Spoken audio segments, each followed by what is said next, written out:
Đây, đó là bãi biển Thác Voi.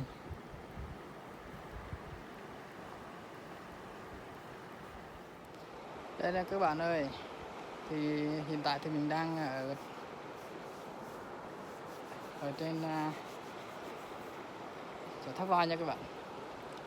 Đây đằng sau mình kia là chỗ mà cái thác nước chảy đó các bạn. Hello mọi người nha. Giờ thì anh em mình đang đi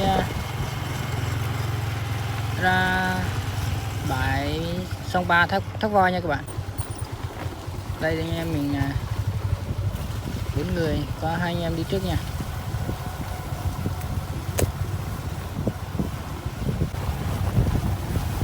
Chung là đường này cũng được, cũng đi được các bạn, không phải là không đi được.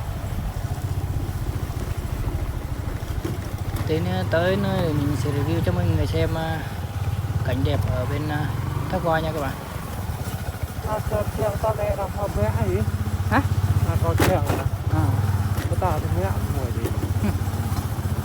Đây hai anh em kia thì đi rất là nhanh luôn, còn anh em mình đi sau đi chậm.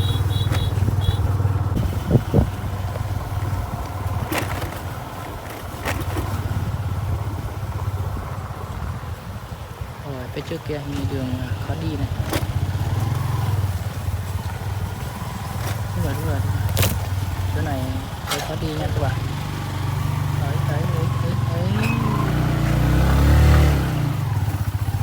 Tiếp tục thôi.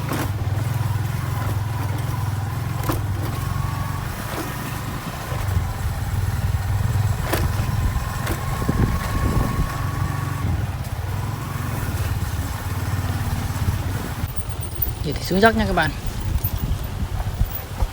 Đấy. Xuống dốc rồi chuẩn bị lên dốc tiếp. Chỗ lên dốc này cũng khó đi nha các bạn.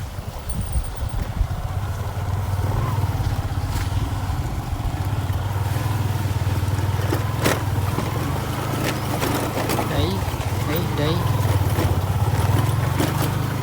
Ôi, anh em mình đây. Đây. Đó mọi người nhìn thấy nó vậy thôi, nhưng mà thật sự là khó đi lắm các bạn. Cái đường này rất là xấu.